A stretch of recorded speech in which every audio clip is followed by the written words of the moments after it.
Narcissistic people carry smells. And this is based on my personal experience with a narcissist.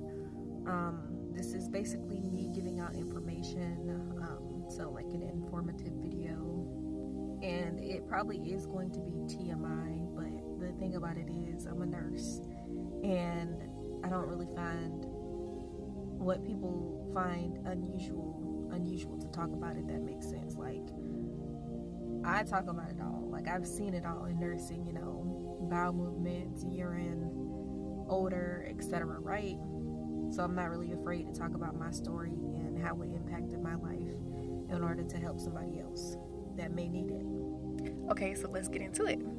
So the more spiritual you are, the more sensitive you become to your olfactory glands, meaning your nose. From my previous experience with a narcissist, we had started dating in April. Things moved fast, and I thought he was the one, or at least compatible with me. We engaged in sexual acts due to the progression of the relationship, time spent, dinner dates, and him buying me medicine and soup when I was sick. Shortly after this progression, I would notice a smell while kissing him. I was mature enough to know all about gingivitis, and gingivitis is a gum disease, usually caused by not flossing or consuming way too much sugary foods. I never shamed him for this though. Instead, I took an emphatic approach because I was mature enough to know that nobody is perfect.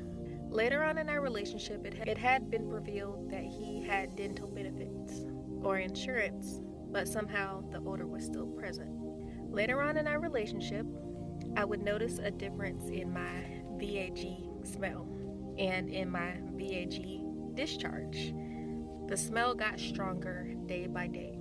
We eventually separated.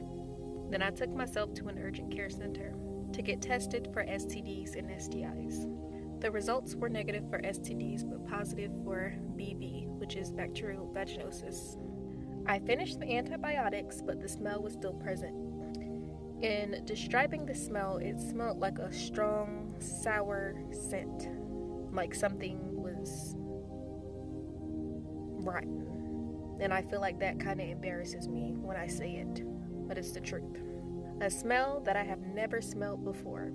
I then went to my PCP and got prescribed diflucan, which is for active yeast infections. I finished my dosage, but the smell was still there. I even went back and got tested again, and everything was negative. Needless to say, it took 5 months to get rid of the smell. Now back to the main topic. To increase in spirituality is to increase in your surroundings and also in your olfactory glands. Dogs, for example, have a higher sense of smell. Why? For their protection and to protect their human beings. Dogs go by their instincts. And when you first meet a dog, what happens? They smell either your hand or your butt. Why do they smell your hand or your butt? Because they try to figure you out. Police also use dogs or canines when they are actively searching for a suspect who has committed a crime. And last but not least, take it home. Why do we have narcissistic people? Why do we have narcissistic people? The law of equilibrium is at play. We need the bad to balance out the good and the good to balance out the bad. You see, we wouldn't have doctors or nurses if we didn't have sicknesses or illnesses or diseases. We wouldn't have therapists if people didn't have problems. And last but not least, we would not have superheroes if we didn't have villains.